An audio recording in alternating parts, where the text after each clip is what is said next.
Hello, and welcome to the Vicars Watch Dibley, the podcast where real priests talk about pop culture and what we've learned about faith, life and the church. We've watched Dibley, now we're watching everything else. I'm Kate.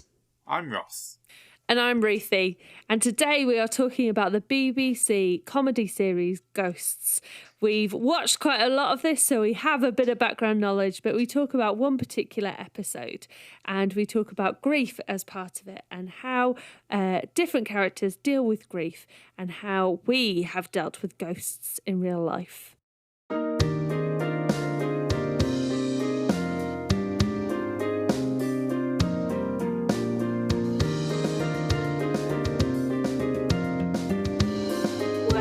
Holy happy hello to all. Hello.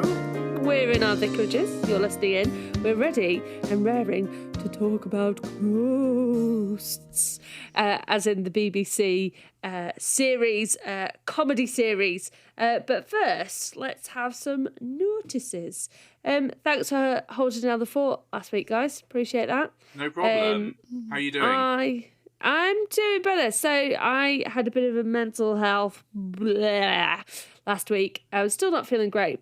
So the time we kind of set to record, I was like, I'm incapable of speaking, so let's probably not do that. And then the day you actually recorded, I was at a clergy study day in Ripon Cathedral. So what did you learn? I learned about the... No. Was it a good day for your mental health is the more important question. Was it a helpful day away from parish, with clergy colleagues?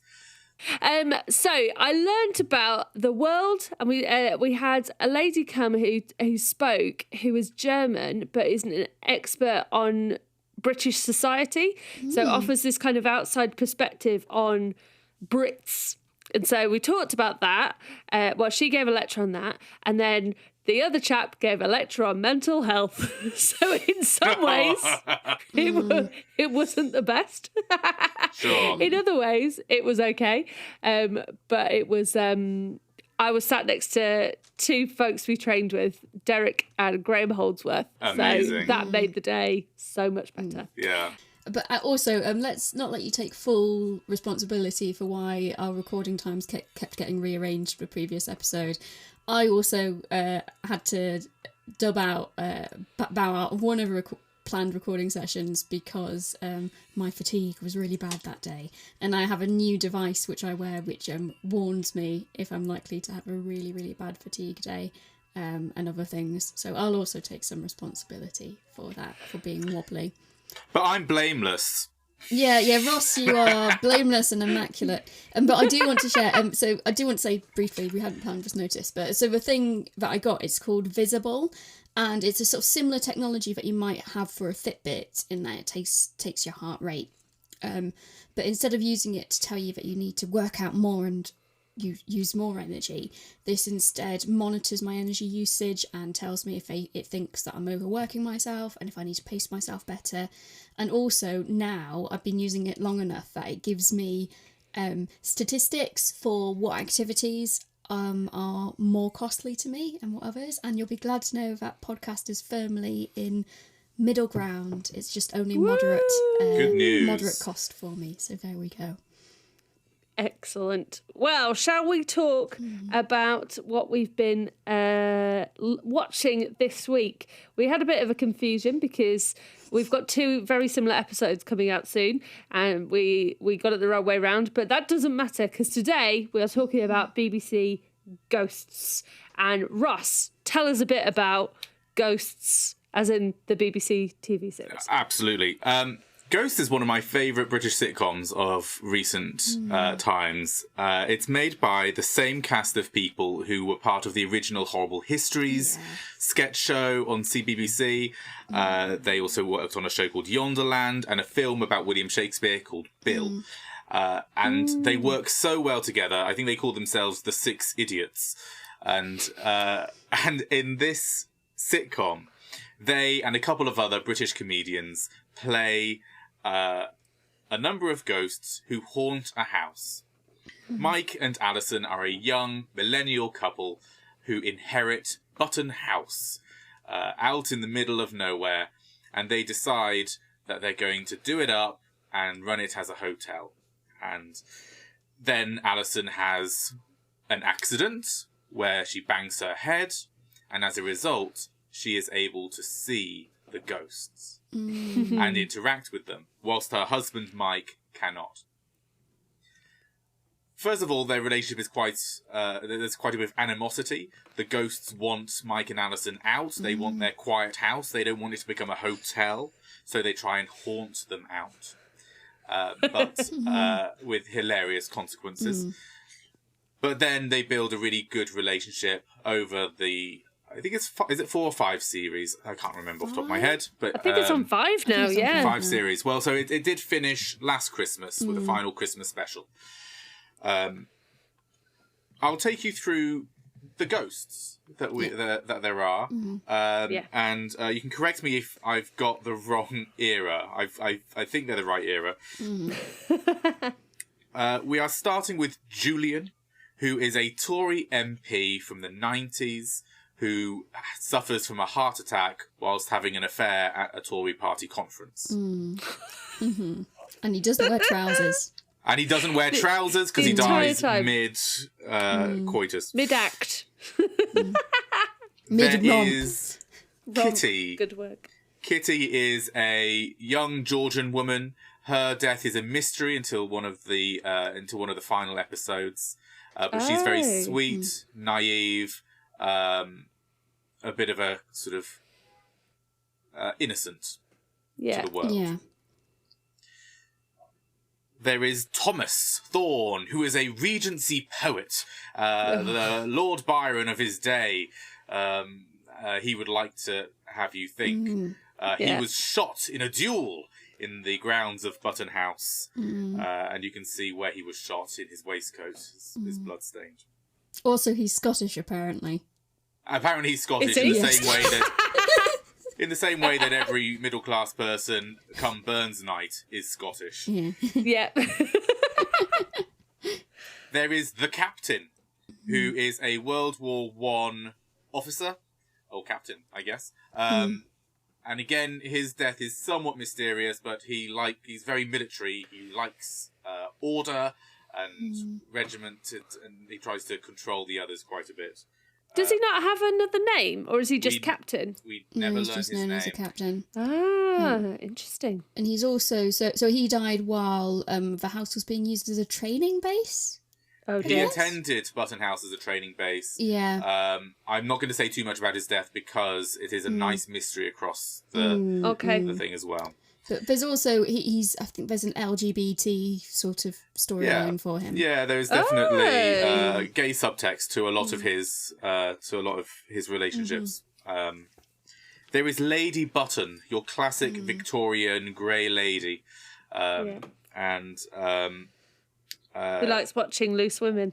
Who likes watching Loose Women? Yeah, her name is Fanny, and Fanny Button. She has apparitions, is it exactly at midnight, where she screams and jumps out of a window every night. Yeah, so that she recreates her death every night. She was pushed out of the window by her husband. Ugh. There is Pat, who is a 1980s Boy Scout leader. His death is the first one I think we see, and it's the most comical. Oh, yeah. And quite tragic. He gets shot through the neck with an arrow by one of his cubs, who on a Cub Scout training day. And there's some really heartwarming episodes around his family, who are of course still alive, and comes and sometimes visits the house. And then finally, well, not quite finally, but as part of the main cast, you've got Robin, who is the ghost of a caveman. And he has been there forever. And he has got his own weird way of wisdom. He speaks in grunts and sort of broken English, but actually in some ways is one of the most intelligent ones of them. The same actor who plays Robin also plays Sir Humphrey. Right. Yeah, so not he's not in every episode, but this is your classic headless Tudor or Stuart, certainly of that era, religious fallout. And so there is his body that wanders around, and there is the head that he never seemed to be together. Yeah. And then very finally we have the basement ghosts. Oh, I forgot the plague ghosts. Yeah. Who live in the basement.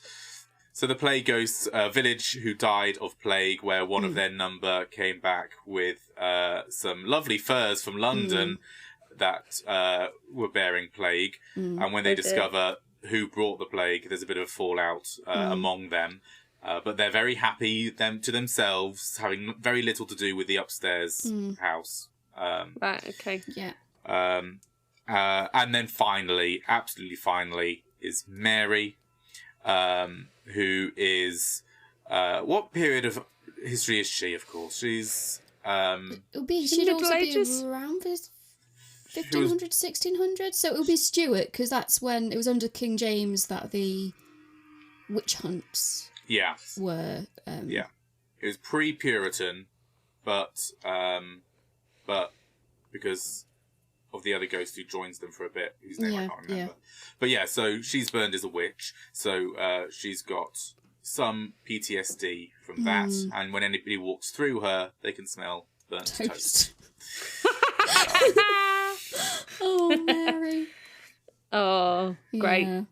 So yeah, we'll get on to the episode in a little bit, but those are our key characters. Fantastic. And for our particular, so there's the BBC Ghost series, but then it's also expanded to other places as well. Yeah. So there's a US version, isn't there? There's a German version too, isn't there, that's been created. Have we watched Ghosts? I'm guessing Ross and Kate, you have particularly. Yeah. Have we watched any of the remakes? What do we think? Isn't there an Australian one coming too? I think one has just been announced in Australia. Yeah. So I have watched the entirety of the US one as it's available on the BBC, good old BBC. And it's really interesting because they start at the same point. They have a young couple inheriting an old house and wanting to make it into a hotel, but it's a much longer running show. So the episodes themselves are shorter, but there's more of them. And what I like is they kind of start from a lot of the same story beats, but then they've reinterpreted the cast of ghosts to fit with the history of the US, which I really like. Yeah. And so it'd be weird if they didn't. Yeah, so instead of Robin the caveman, they've got someone who's Native American. First Nations. Then they've got the Victorian lady, but this version is a industrialist, American industrialist, sort of like a la the lady who built the Winchester Mystery House, that sort of era. I don't know that reference, I'm sorry. Then, yes, they've kind of reworked a lot of the characters to fit the cultural context, which is quite nice. They've got a wider cast of characters. There's more ghosts. And one thing I really like is they experiment more with the ghost powers, because each ghost has a power. In the BBC version, they're all really naff. And so they're really... But Julian can press. Yeah. One key or something like that. They're ineffective. So Robin can, because he was struck by lightning, can flicker the light switch, and Mary, smells of burnt toast, and Julian can slightly press buttons. But in the US version, they develop those ghost powers a lot more.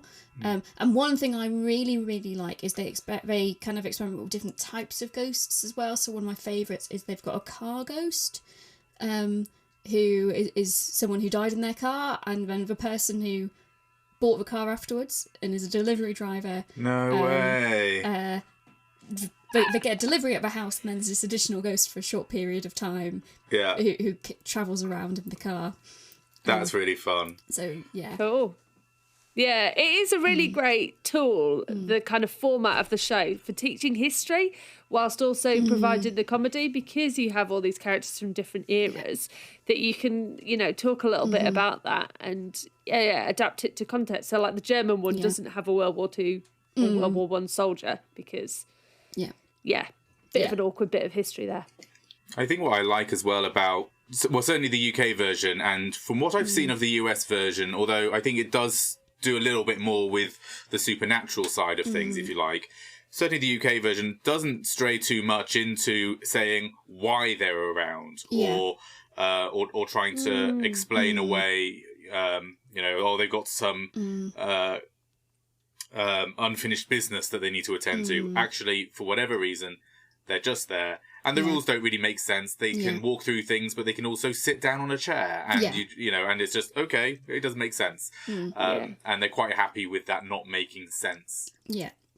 And I think if you think about where it started from, which is the sort of Horrible Histories group, where if you're in the UK and you're about our age, you watched Horrible Histories on CBBC, which is just such a good... Firstly, the Horrible Histories books were really good growing up. The books were fantastic. And which is all about... Rotten Romans and all that jazz. So if you're not familiar with them, they were kind of written to get young people interested in history, and it's all full of gruesome facts and the kind of actuallys. And one that really sticks in my mind was, it was a book about rotten royals, and they said, go to your teacher and ask them which Prince of Wales asked Lady Spencer to marry him 3 times or something like that, and there's actually 2. But it's not quite like that, but there's all this kind of, you'll learn this and you'll be able to catch your history teacher out. It was all that kind of teachers are the enemy attitude, because they don't teach you the interesting history. This is all the interesting bits. But then the TV series is kind of that all acted out and comedy sketch show, comedy sketches, and you may have things like the Stupid Deaths song, Stupid Deaths. It is just very funny. So anyway, it's this cast of characters then taking on, I guess, thinking about the characters they love playing in their sketch show, Horrible Histories. How could you have them all interacting together? Well, have them all be ghosts. In a house. And that, for me, that feels where it came from. And that's the energy you have in the UK version of the show. And in the UK version, they are the 6 idiots are the writers, creators, and the performers. Whilst in the US version, I think it's much more you'll have a writer's room pulling the scripts together, and then the actors performing. So a slightly different rhythm of putting something together.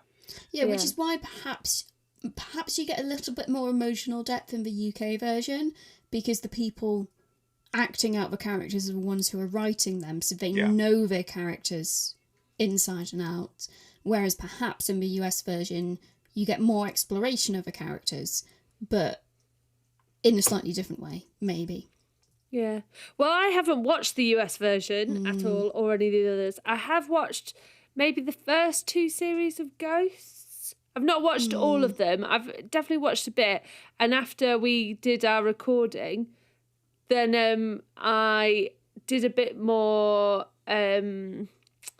watching of other episodes around, because I was just enjoying watching it. And I mean, the 2 alive characters, who are Mike and Alison, have both been on series of Taskmaster. So it was nice seeing them in that as well. So I watched a few more, and I definitely would like to watch the whole thing. It's a good history thing.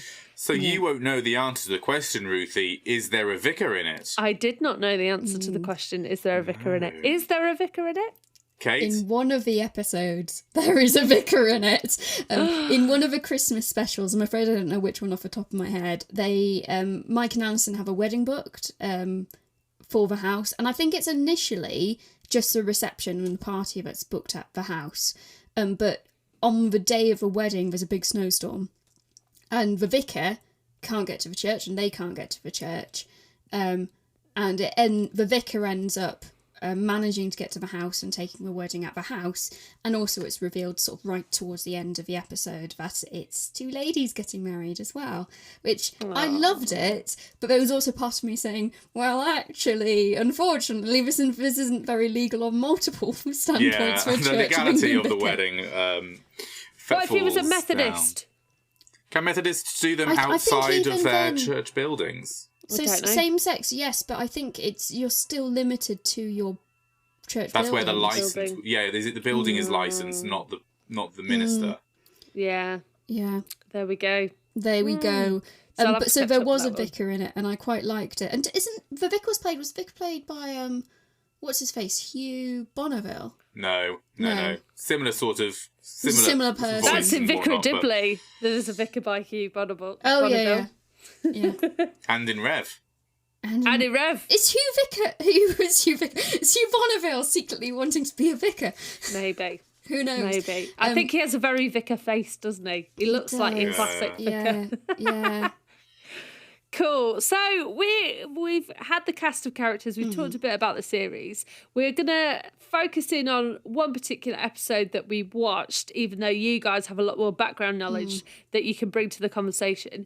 But before we go into that, I liked what you said, Kate, about the ghosts here just being kind of normal and around and just doing things. There's not really explanation about why they're there, as opposed to the US where they've got like supernatural powers and all this kind of stuff. Because in our ministry, we do encounter people who believe they have seen ghosts or spiritual beings and things like that. And it feels much more like the BBC UK version of things just being around and things going a bit astray and all of this stuff, as opposed to supernatural powers, which I feel are slightly sensationalized.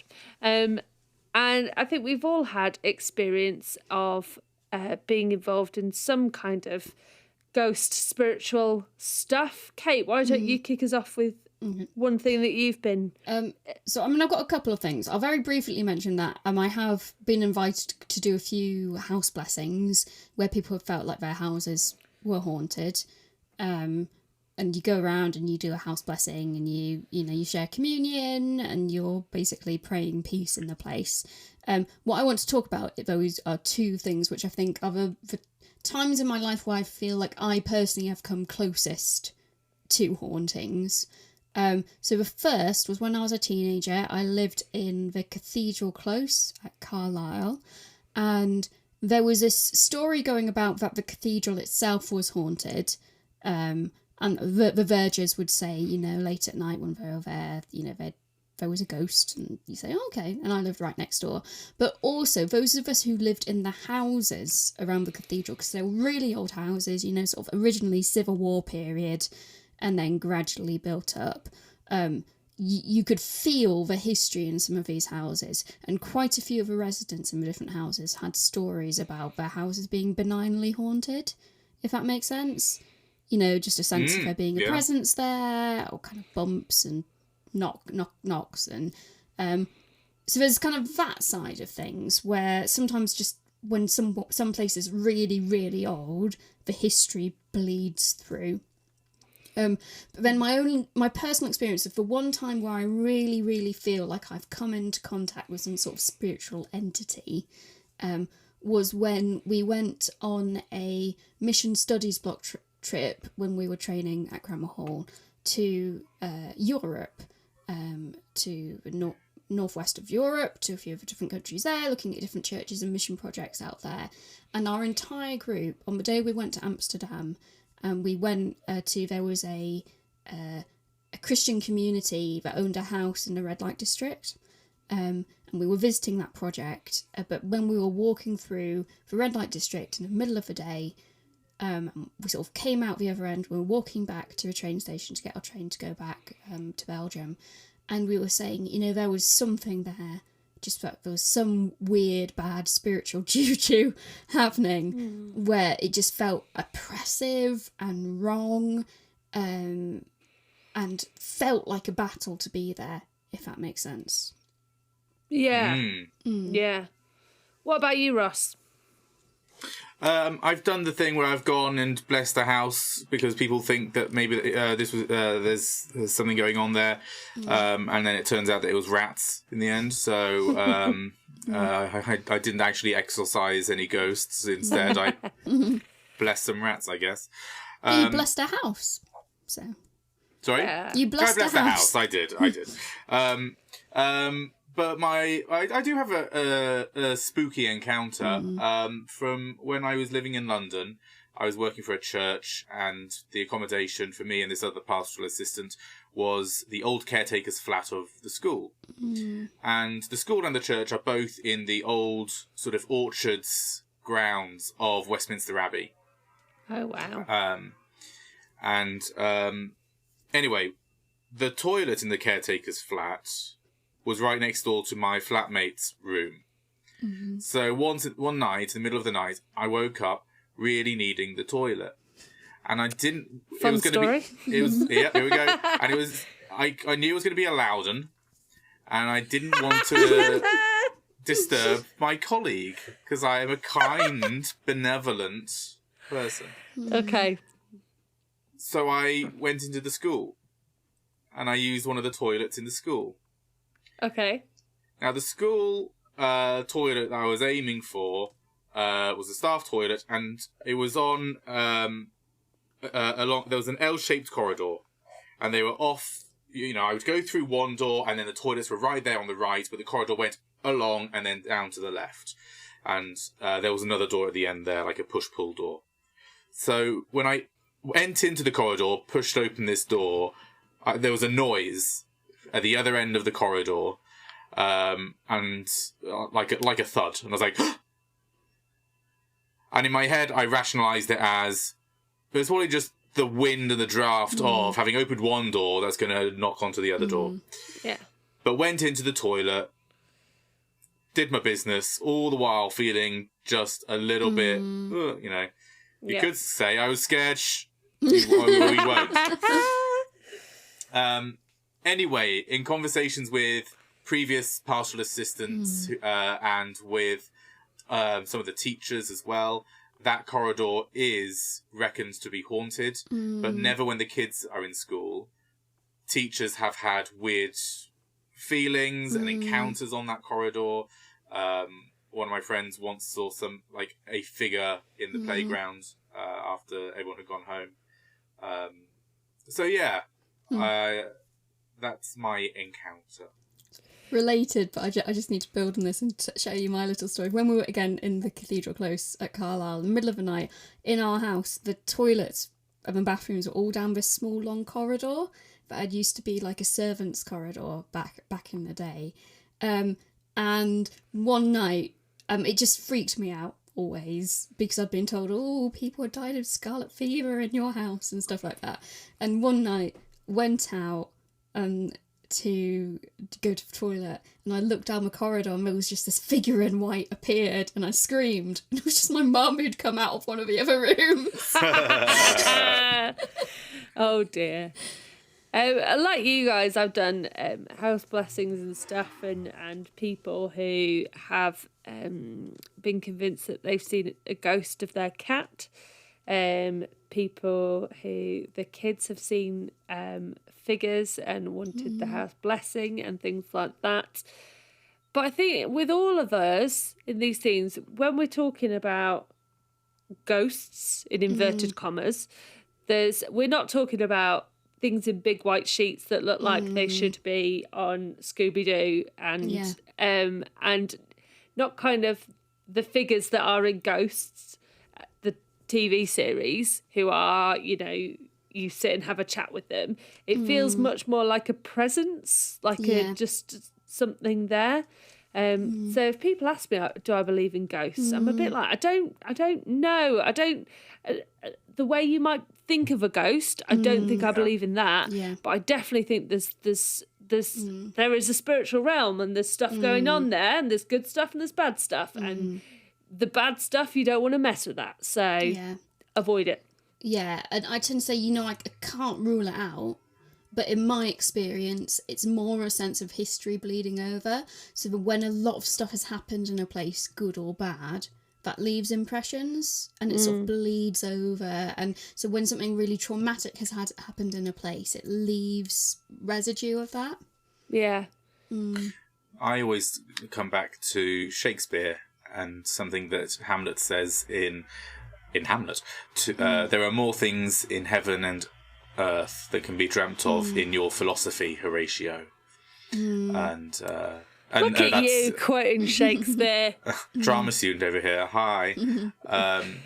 Yeah. I mean, that's a play with a ghost. And Horatio doesn't believe it, but Hamlet does. And I think that's a really helpful way of thinking about the spiritual realm, that which is beyond our comprehension. There's more under heaven and earth than can be dreamt of in our philosophy. Yeah, and sort of in our line of work, it's more important to think about how people are experiencing this and how we can help them in that experience than saying, oh, we'll joke about, going ghost busting today. But actually, what you're doing is you're caring for the person who is in need in whatever way is going to help them within kind of sometimes it's not helpful to say, oh yes, your house is haunted, so we're going to do a big exorcism. I always go down the language of we're going to bless your house and going to have communion, because I believe that when Jesus is present, nothing evil can remain. And I believe that Jesus is present in the Eucharist, therefore we will share communion. And we'll do some blessing. And I'll get my blessed oil out, and I'll do whatever you need in terms of if you want me to bless a door with oil, I will bless a door with oil, if that's going to help you feel safe. Yeah. In ghosts, the ghost is just really annoying. Yeah. Exactly. That's just what they are. And so they aren't, well, they start off as a bit of a malicious presence, don't they? Because they're trying to get them out. But as soon as, the human characters are stuck there. They can't get rid of the house, so they have to be there, so they have to learn to live together. And so they have this kind of weird relationship, don't they, where they just kind of get on with life and do stuff together as part of it. But a bit like a monastic community. Yeah. Or a bit like, I kind of get the vibe of like being a primary school where Alison is sort of like their teacher or the person herding them. Yeah. And she's helping them, and she is helping them learn how to exist in the way they are and in this modern world. But also like she's managing their nagging, and she'll be trying to have a conversation with someone who can't see ghosts, someone alive, and they'll be like trying to get her attention. Yes, and the episode that we watch is a perfect example of this, because we watched an episode where Mary, who's a character we've already talked about, when they are discussing kind of what happens after you become a ghost and where do you go next, Mary talks about being sucked off, doesn't she? And that's where you're taken to a different place. And there's a bright light, and you get sucked off into the sky. Yeah, and the episode that we watched is the episode where Mary gets sucked off. They're just having a conversation about stuff. There's a birthday party that they're planning in the hotel, and then in the middle of this conversation, a bright light appears and Mary goes. There's no warning about it or anything like that. She just disappears. And in this whole episode, it's about Alison working out her grief. It's about her helping the others who are struggling with this and coming to terms with this, and being that teacher who helps them to work out what's going on. Yeah, and I mean, actually, so they're having a conversation. She gets sucked off while they're having a conversation about they notice that Robin, the caveman character, isn't there, and they haven't seen him for a few days. So they start thinking, oh, is he gone? Has he been sucked off? Has he been sucked off?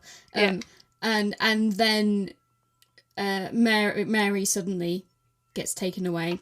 And Robin wanders in and says, oh, I've been watching my mouse family. And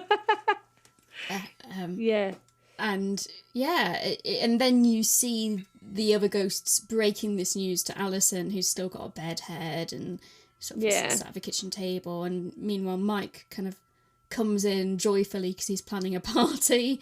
Yes, it's all very different. And Russ, why don't you take us through the kind of different responses that the characters have, and we can unpack those a little bit, because her kind of final death is very sudden, isn't it? It's not, there isn't an episode beforehand where she kind of talks about being ready to move on or anything like that. She just goes. And then these people respond in different ways. So should we start with Kitty? So it's worth saying also this is mid-season, so this is what episode... Is it episode 4 of season 3? I think. Yeah, so it's not like even a like this is finale. a season. Yeah, it's not a finale, so it's not... We as an audience aren't primed for It's something big series to 4, happen. episode 4. Season There you 4, episode 4. And so we as an audience, because it's not a final episode, or even a first episode of a season, we're not expecting something big, like a cast change to happen either. So let's talk about Kitty and Pat to begin with, because they kind of pair together in their grief, don't they, Russ? Do. So, Kitty kind of goes down the unconsolable route. She's immediately very upset, and Pat decides he's going to look after her. Yeah. But in consoling her, he ends up creating a whole new mythology of death. He starts using books from the library to come up with names of a wizard who's going to guide Wizard Mary Larson. to the to the castle, and Through the second then there are gate. unicorns, and so in trying to comfort her, he ends up giving her all these reasons why she can say, well, actually, it's fine, whatever. Yeah. And I think that's something that we do with death nowadays, isn't it? Because we're so uncomfortable with it a lot of times. We make up kind of... Not make up, we try and ease people into it and sometimes say unhelpful things that actually don't... Like, I was having this conversation in the pub the other day with folks about, not saying fallen asleep for people who died or because that freaks people out and especially children, and Kitty is very childlike, isn't it? And so she's just trying to give her something to hold on to, which actually ends up being unhelpful. And I think there are some ways in which we talk about heaven, which which may be sort of doctrinally sort of true, or may be based out of something in scripture, but more often than not, I would suggest that they're not, but they are created to make people feel better in their grief. Because people like knowing what's going to happen. Yeah. And uncertainty, as we see with Kitty, it just isn't helpful. So I think we have to be very careful in our ministry not to say those platitudes, or being very careful about how we say them. So, one day we'll all see each other again. It's like, well, one day we will all be reunited in the love of God. That's what I say. Yeah. And trying to keep things, for me, I try to keep to what I know or I believe is true without elaborating. Because I also know lots of people have different ideas of what happens in the afterlife. And I don't want to cause trouble for someone by arguing with them or throwing their beliefs out the window. Instead, trying to keep to the core truths as I would understand them. The resurrection of the dead. Yeah. Zombies. Wait, and what? the life hereafter. yes. Indeed. So, in a way, Pat takes a priest-like role in this episode, in that he is there sitting with Kitty, listening to her and trying to help her through. And we I could don't argue, know that I would say that makes him a priest. I disagree. I think it makes- Alison's it. priest I think adjacent. Alison's the priest-like role in this. Yeah, I would say it depends on whether you believe or not. And the reason I say Pat is priest-like, because if you are not a believer and you believe that the Christian beliefs around what happens when you die in life after death are all nonsense, then someone who believed that would say what Pat is doing is exactly the same. He's making up nonsense to calm Kitty down. So in that respect, and also I think he's coming from a place which is a priest-like desire to comfort and help someone find meaning, maybe.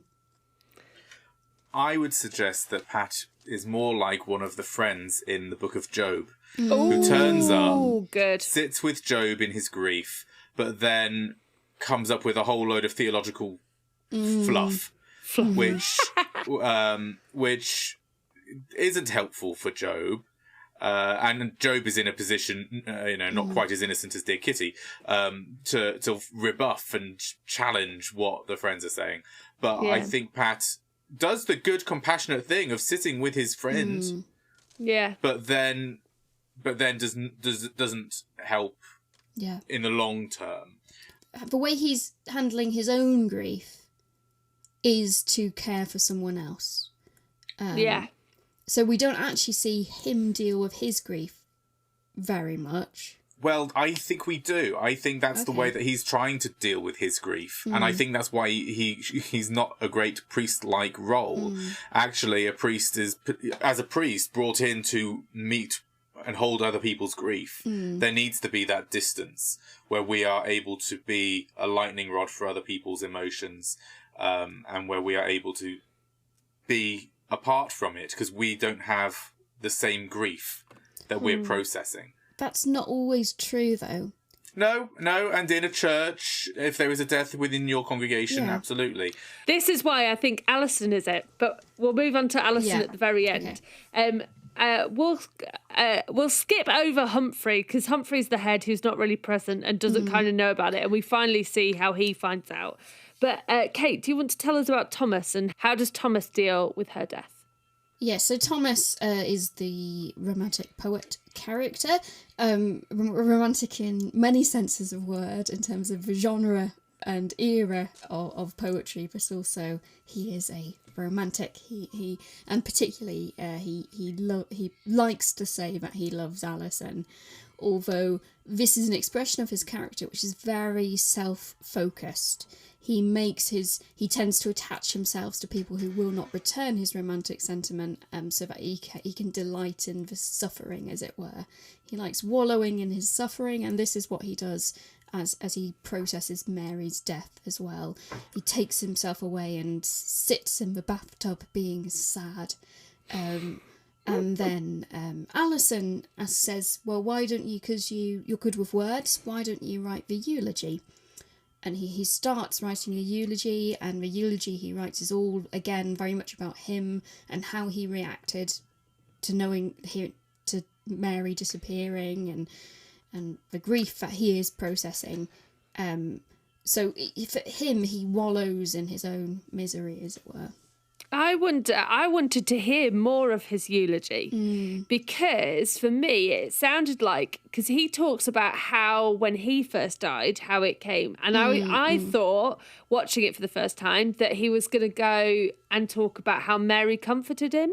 And actually when lots of people write eulogies, they'll talk about their own experience because they can talk about that, and they can talk about the person who's died and how they affected them, and talk about the person's life as well. But often the starting point is from what they know and how they've been with their with the person who's died. So I was hoping he would bring it back round, and that would be the thing that Alison was like, oh, you're talking about yourself, and then, oh wait, no, you've brought it round to Mary. But Thomas does go on an interesting journey, and thinking about who takes on the priest-like role. Once he realises that he's got it wrong with the eulogy, because Alison knows him and Alison knows that, he's made this about himself. Actually, he realises he doesn't need to do a speech, but what will be helpful will be to gather together the items for that will remind them all of Mary. Nice. But we're going to come back to that later. Yeah. Let's talk about Fanny then. Ross, yes. You can talk about Fanny. I don't know that I can. Lady Button. I don't know if we actually gave her name earlier. Lady Fanny Button acts like she's okay. She kind of gets on with her day. Yeah. But then her grief sneaks up on her and catches her off guard. Loose Women comes onto the telly, which she used to watch with Mary. And she says, "Oh, Mary!" And she calls out for Mary, and then she realizes that she's not there anymore. And so she's caught off guard with it.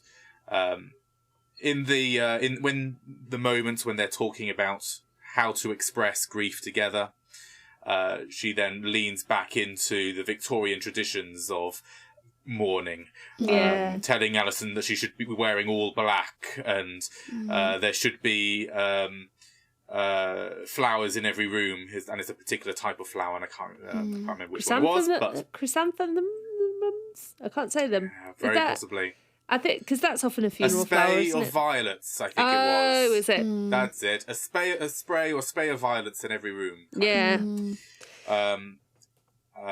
So that's a really interesting thing as well, that actually she then leans really heavily into the traditions of grief and mourning in society for her. Yeah, and I think those are still held by some folks as well, aren't they? Of how they feel things ought to be done for death. Yeah.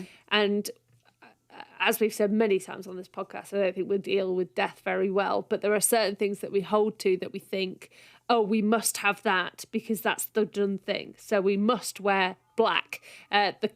We must have this kind of coffin. They must be buried here, and all these certain things must happen because of it. And yeah, those kind of traditions are held to still in different ways.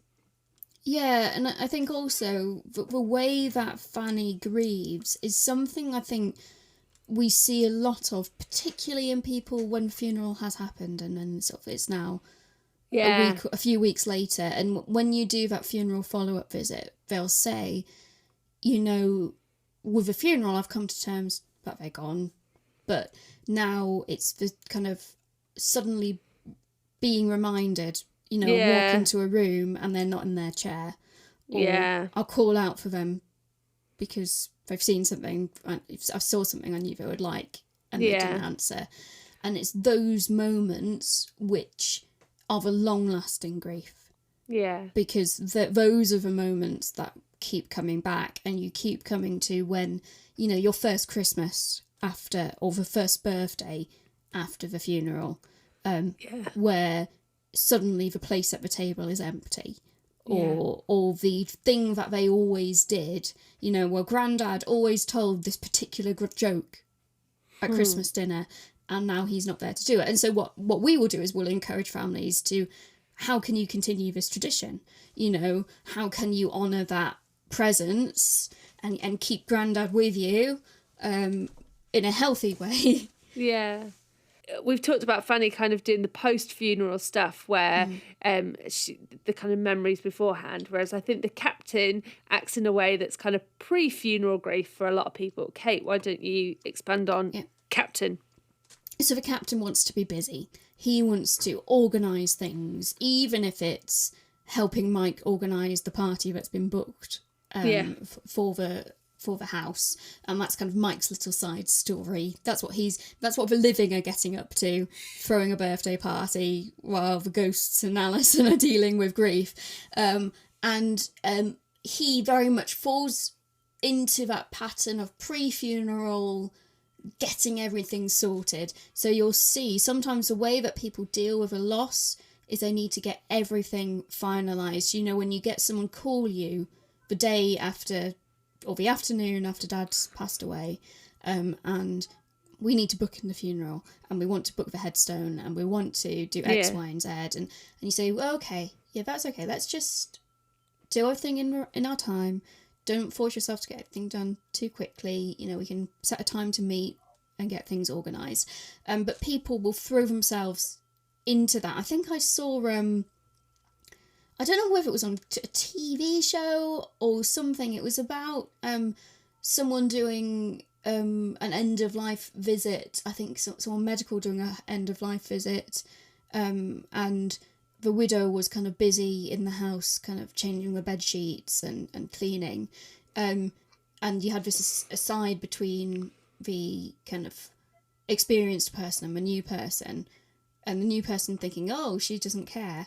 Whereas actually it was like, well, that's how she's processing her grief. That's how she's managing, is she's trying to get things away that the deceased would have wanted. So there's something about getting things organised, and I think partly that comes from a sense of, if we don't, we'll get lost, and we want to honour their memory, we want everything to fit the way they would have wanted.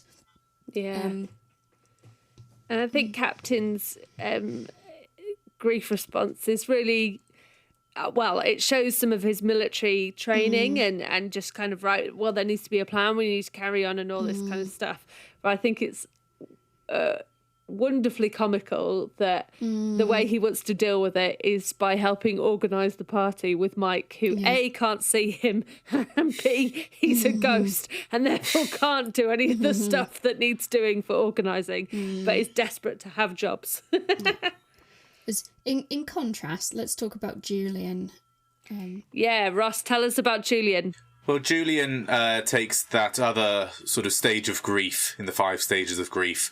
He gets angry, and all throughout the episode, he's getting angry with people for little things that he doesn't have any control over, and at the end, he apologizes and realizes that he's not angry at the people. And it's quite a sweet little storyline, I think reflective of where a lot of people are sometimes in their grief, that actually there's just an anger. There is so much unprocessed emotion that that's so raw that that everything's just sitting right at the surface. So a little frustration can fire some people off into an angry tirade. Yeah. And it's often funerals where either it's the boiling point and things, the big conflicts make themselves known, or it's the healing point where conflicts come to an end. Yeah. But actually, just what you said about the 5 stages, in a moment we'll talk about Robin and we'll talk about Alison and Mike. But if we've got those 5 stages of grief, so denial, anger, bargaining, depression and acceptance, do we think all of those are represented? I was trying to work this out a little bit, and I couldn't work out if... Well, I suppose Lady Button would be denial. Kitty is perhaps bargaining. Well, I thought Kitty for denial. But Kitty is so trying to make sure that everything is okay that she's like, well, no, she really is alive. She's just not here anymore. And she's enjoying the unicorns at the castle kind of thing. And maybe Pat joins her there as well. Yeah. Julian anger, of course. Acceptance we see ultimately, I think, in Robin. Yeah. Robin is away for most of the episode and just enjoying the party side of things, but then explains to the other characters that he's been around so long. Yeah. He's seen so much death that he can't do grief every time because it would hurt too much. Yeah. But he's got his own ritual and his own rite that he introduces them to. He, as night falls, they go outside and he says, I pick a star, and that is them. Yeah. And Pat suggests, what about that one, the brightest star? And the caveman, Robin, says, that's the International Space Station. But then chooses another star, which has a little twinkle. Yeah. Just like Mary. And at that point, I was a blubbing mess. My goodness. So yeah, you see acceptance. I feel like I've missed one, though. What have I missed? Depression, which is Thomas. Oh, Thomas. Yeah. Done. Thomas done. Yeah. And so Alison... well, let's talk about Mike and Alison together. So beginning, Alison is the one who hears and she's upset, and then she's explaining to Mike, because he can't hear the ghost, that Mary's gone. And then he's like, who? Mary from somewhere else, and then realises it's the ghost, and I think says is it the one who smells of toast or something like that? And the one who stalks him. The one who stalks him, because she rather likes him. To watch him in the bath. Yeah.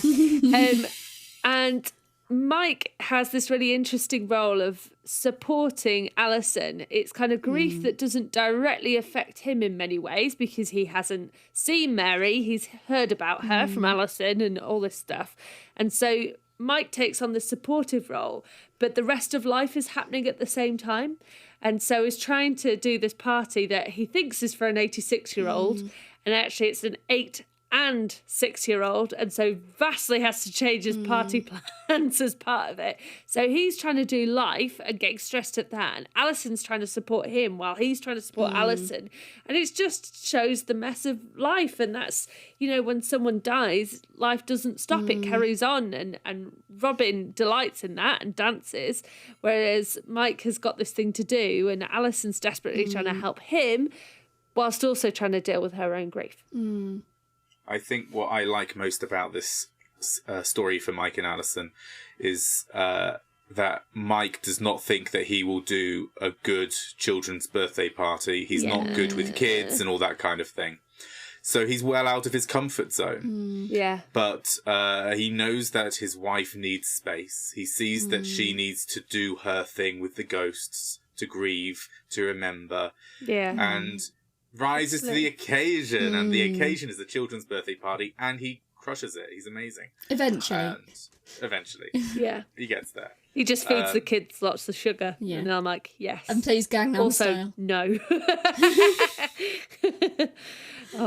And then Alison in all of this is why I think she's quite the priest-like role in a kind of a death of her congregation within her congregation, a member of them, because she kind of checks in with everyone else and sees how they're doing, whilst also she's got her own grief to process too, and her own kind of missing of Mary, and she draws that beautiful sketch of Mary. I love that. It's so lovely. And then they decide to have a memorial service, and that's the way they're going to kind of process this all together, because there needs to be something that happens.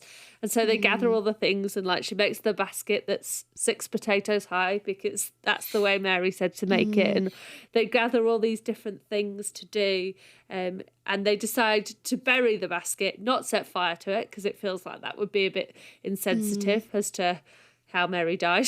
But burned at the stake. Yeah. So they decide to bury this basket with all these memories, and she kind of holds everyone and makes mistakes because she's also dealing with her own grief, but holds everyone in the space so that they can kind of come to a conclusion and deal with it. I like that analysis of Alison as the priest to the congregation. Yeah. Cheers. And actually, because she serves them so much in life, in like if they're reading a book, she'll turn the page, she'll move the chess pieces or whatever. Yeah. Actually, she is the one who can put a service together for them, do something practical, physical, tangible. Yeah. And what is really interesting as well, I've just thought of, because I watched the episode after watching this, in case it was in case it kind of hinted, because Mary being ready to be sucked off. But actually, it's an episode, I'm pretty sure it's this way around, where all the ghosts have really messed up, and she shouts at them all, and tells them all off, and they get a right rollicking from her, and she uses words that they've never heard before and all this stuff. And the reason she's cross and frustrated is because she's doing all this stuff for them, and she's so fed up of it, and there's no thank you and there's no acknowledgement of that's what she does for these guys all the time. And then actually from that they say sorry, they recognise it, but then she's willing to step into that role again of doing it for them all because of this. And I think there's a great mirror there with priesthood and being a vicar, that there are times where you're just like, guys, please, I need you to do this, because I can't do this all the time. And yet, when things happen and you've just got to step in and do everything, you do it because you're the shepherd of those people. Gosh, Ruthie, I'm going to have to rewatch all of Ghosts again now through the lens of Alison as vicar. Alison as priest. Yeah, absolutely. Yeah. And Mike as clergy husband. Yeah, there you go. Oh, yeah, So, there you go. Thinking of, they do their kind of final memorial and they have all these different bits like the TV times and loose women on the cover and stuff like that. What about our own funerals and our memorial services? What's one thing that we would like to be a factor of that? Like the 6 potato high basket or whatever it might be. And what's like maybe a song or a symbol or something like that we would like at our own funerals. This might sound really conceited, but part of me would quite like one of my own stories to be told. Yeah, that's nice. Yeah. I did a funeral for a theologian and one of her writings was read as part of the funeral. So yeah, you're in good company there. Do you know which one? Or would you compose one for it? Oh gosh, write a story for my own funeral. Yeah. There's a little bit in one of my Beatitude fairy tales where the stranger, the Jesus figure, says, "I like love. It's a good thing.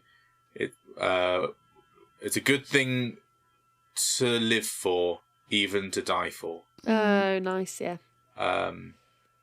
Yeah. That's a good one. What about you, Kate? You're looking very pensive and thoughtful. I don't know. I mean, I think I quite like the prayers I select to shape some of the service that I take when I take a funeral. I think I would like some of those prayers to be used just because I love them so much. They're from the Alternative Pastoral Services book. Oh, right. And I like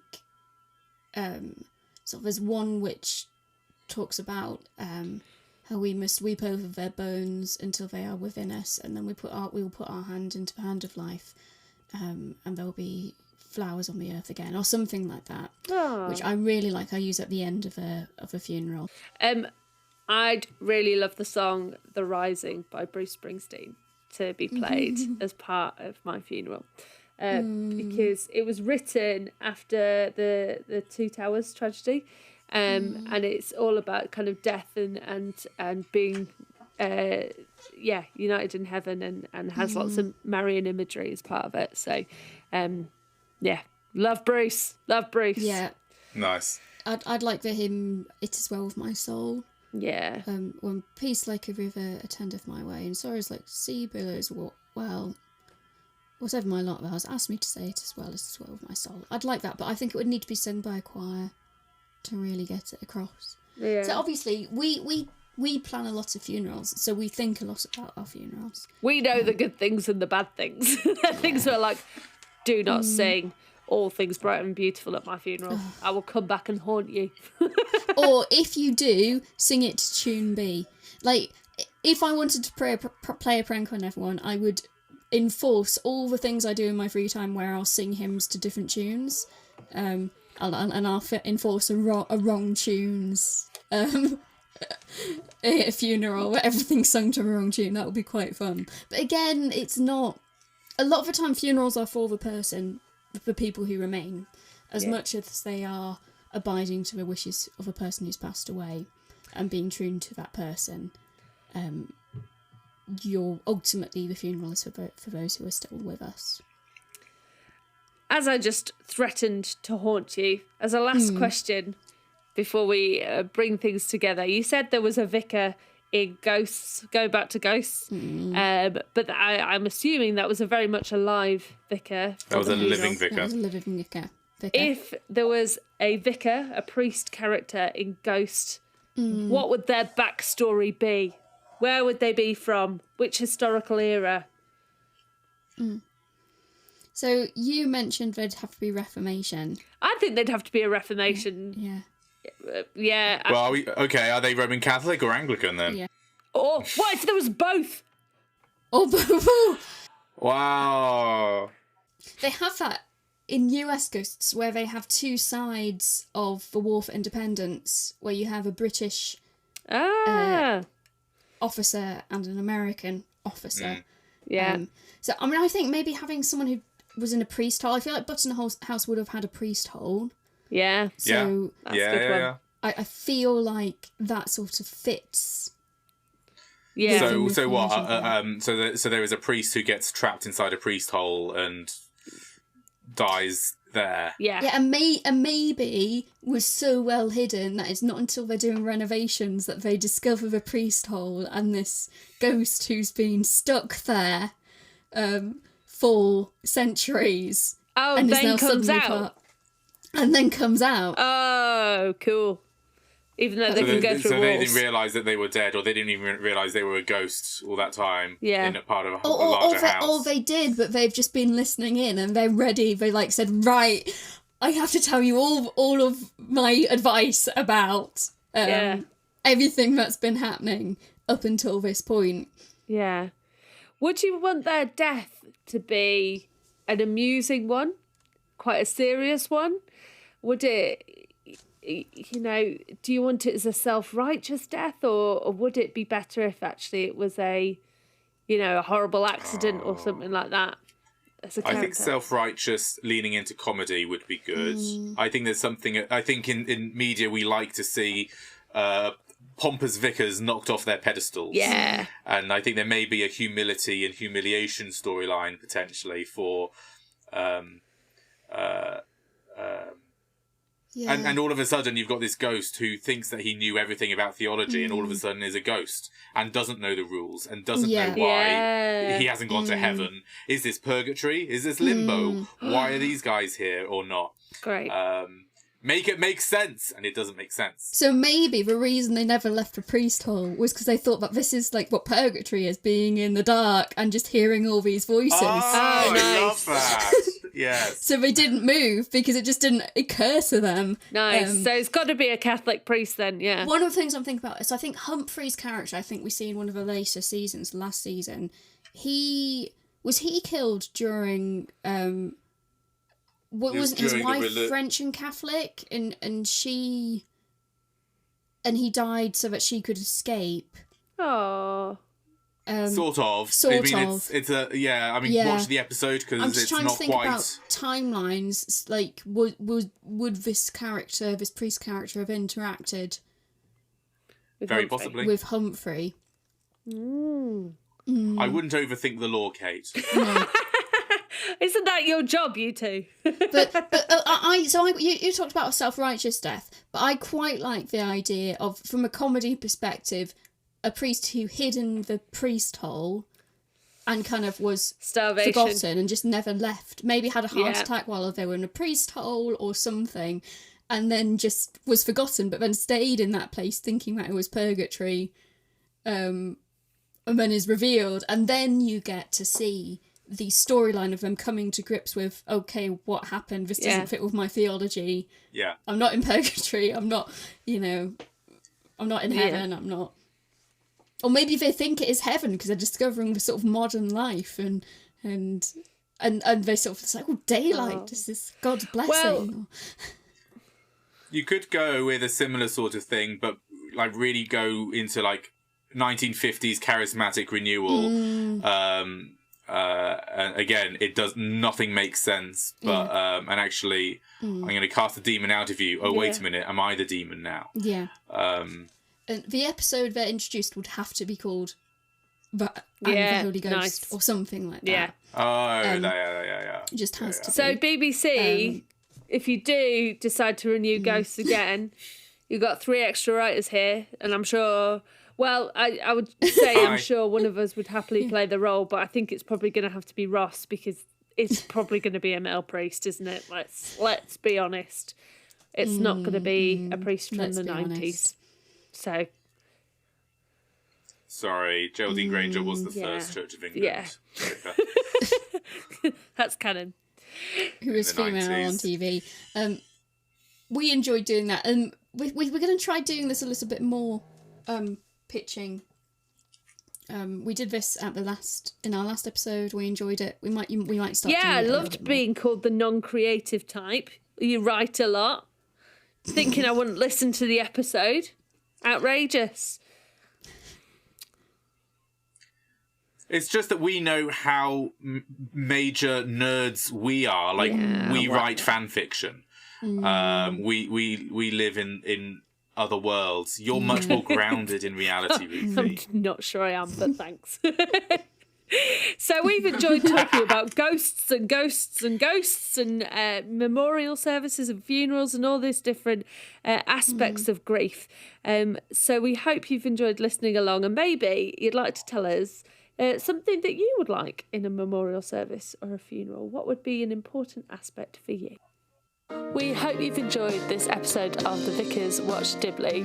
Thank you to Nat for editing our ramblings. Any opinions expressed are our own and do not necessarily reflect the views of the Church of England or any other organisation with which we are affiliated. If you like our podcast, leave us a review, follow us on social media and share it with your friends. And, as always, bless you for listening.